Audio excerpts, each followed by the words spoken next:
All right, Jules, let's pick this up. You had a question for me. Yeah, no, it's not that. Trent cannot play in a double pivot midfield, right? We agree to that. So him and Rice can't play, the two of them on their own. Him and Mainu can't play like that. It would put a very different onus on Rice, and it would imbalance the team if you did that. I think it's difficult. It's impossible. Mainu may be potentially the skill set, but I need to see Mainu more. and Trent. No, but I'm saying is like Mainu. I wouldn't rule it out, but I'm saying is I've seen Mainu. I've seen 6 months of this guy. Right, he's 18 years old. Maybe in 10 years, Mainu grows into something else, and then maybe you can do it. But in 10 years, Trent Alexander-Arnold will be 37, so he won't be playing for England. So it's a moot point. But yeah, no, Rice and Trent in a two, I think it's problematic. So he played as a two with Gallagher against Bosnia. Bosnia are like a terrible team.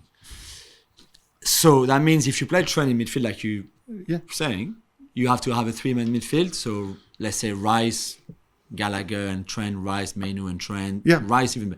So where do you put Foden? You have to put Foden wide, which is I don't think is the answer here. That's why for me I would keep Trent certainly against teams that are low block. Against France, I would not play Trent. He would come on as a sub, and I would play Walker at right back to play against Coman, Dembele, whoever plays on the left for France, Kylian, Thuram, whatever.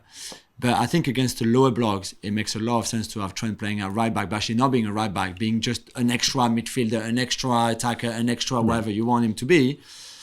And then you need to have mechanisms to cover for him. Yeah, but that's easy behind. But the thing is, even the Trent stepping from right back into midfield, Trent's such a fantastic sort of attacking force when he was at his best, right? But at Liverpool, he wasn't doing it in sort of the old stepping into midfield thing. He was doing it from a wide area. We've seen him do it a little bit this season when they were low on players and Klopp was trying different things. He did a little bit of that. But it's not something he's done a lot. No, I don't want him to step into midfield. I want him to play at right back, but just be like he plays at Liverpool and not worry too much about defensive duties. Because against those kind of teams, you don't need to really. Yeah, but you still have... I don't know. Is this not... I don't think it's a good combination. I don't think pieces fit together right. It also would affect, assuming Saka is your right winger, yeah? Yeah, but Trent plays in the half-right space. It would affect Saka as well, unless you want Saka just to purely stay wide. Yeah, which is what he does anyway. Saka is the king of positional play, so he will play like he does at Arsenal, which is the right thing to do. And Trent comes in the channel inside him? Yeah. I mean... the half space on the right. It seems absurd when you've had the same manager for 6 years, 7 years, however long it's been. And these guys have played together so many times, they have so many caps, that we're still kind of debating, how does this fit with that? So we go back to the limit of Southgate. And the fact that their weakest point is him. I don't Which I've always said, sorry Gareth, but you are the weakest link. I don't want to pick on him too much. He made a good point on the FC show last night. So for a long time, he was all about loyalty, his guys, Raheem Sterling, Harry Maguire, Jordan Henderson, blah, blah, blah. And now he's kind of gone off in a different direction where he'll bring in, Kobbie Mainoo, who's obviously one obvious example and so on. Yeah. There's pros and cons to both, but I am interested in, is this the evolution of Southgate where he says like, I view football differently. And now it's not so much about Club England and having my guys. Now it's more about picking on form, perhaps. Also, why maybe we didn't see Grealish in the squad. Yeah, I think Maguire was injured and that's why he's not in. Otherwise, he would have been in. I think Southgate knows this is the last tournament. And I guess for the last tournament, you don't need to build.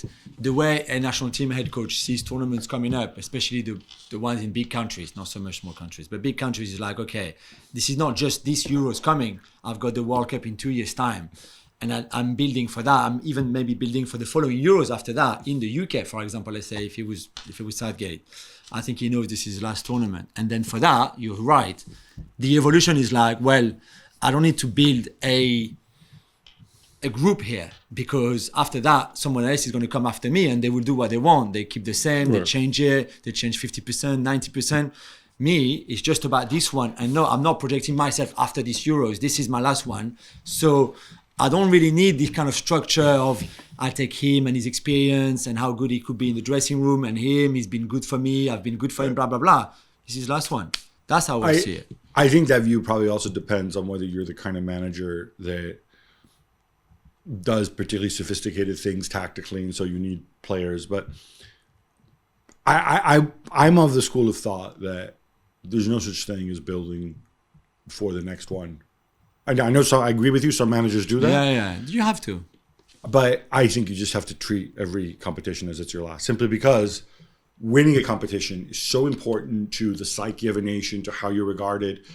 And there is so much luck and randomness. Yeah, for sure. And, it can be the draw, refereeing decision, knockout phases, whatever. There's so many things that can happen that you just have to pick the players that you think give you the best shot to win every game as you advance through the tournament.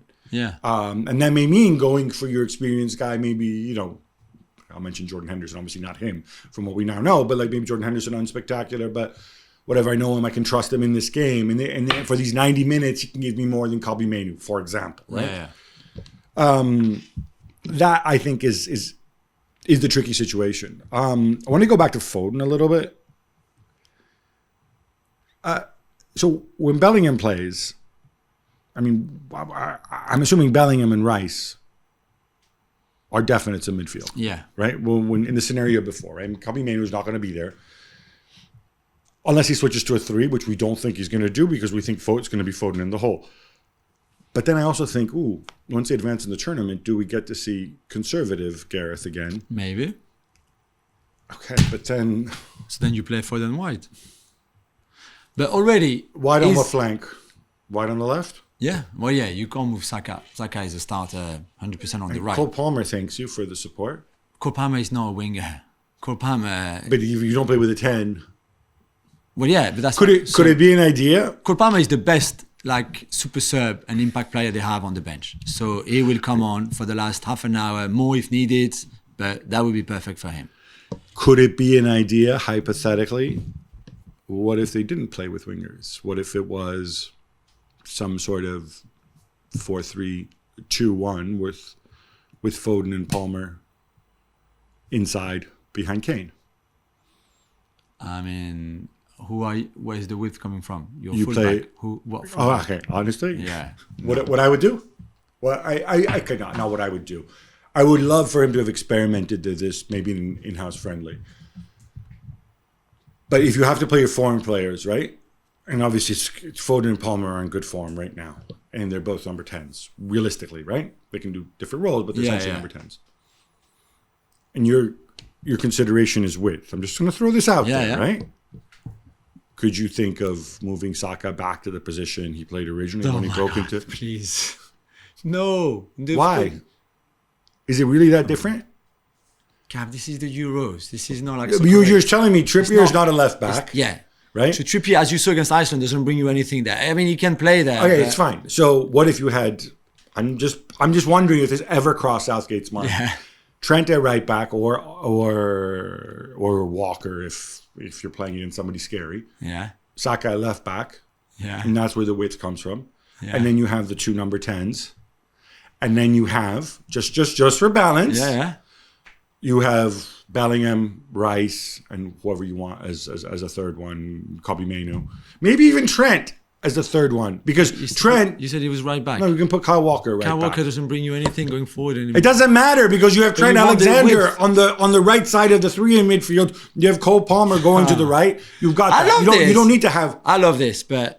No, you don't think it ever crossed? No. Okay, I love it, but I think it's really good. It's really good. Also, so you would move Bellingham. So because the Bellingham, by the way, why is Bellingham getting a week off extra when all the other Real Madrid players have joined up with the national team 2 days or 3 days for some after the final, and he gets 8 actually. I'm assuming. And this is the only 2 friendlies that they have. Yeah, that's a little bit interesting, especially because. With England, he's going to presumably play a different role than he played with Real Madrid this year. That was my question. So you move him. I'm guessing Southgate, because Bellingham is so smart and so mature, despite his young age and yada, yada, yada. I bet Gareth spoke to him and said, all right, yeah, I'm satisfied. You can come in, you're plug and play. You'll get this. You're our best player anyway, and I can just drop you in there. I want to talk about Saka. A lot of people made a big deal out of I want to get your view on this because people complain that all England were poor as a whole, but a lot of the back pages and stuff seem to focus on Saka as some kind of his photo, yeah, his symbol, yeah, of the failure, of the defeat, right? And people are tying this back to the Euro 2020 final when 3 England players missed penalties. They were all people of color: Saka, Sancho, and Rashford, if I remember correctly. Yeah.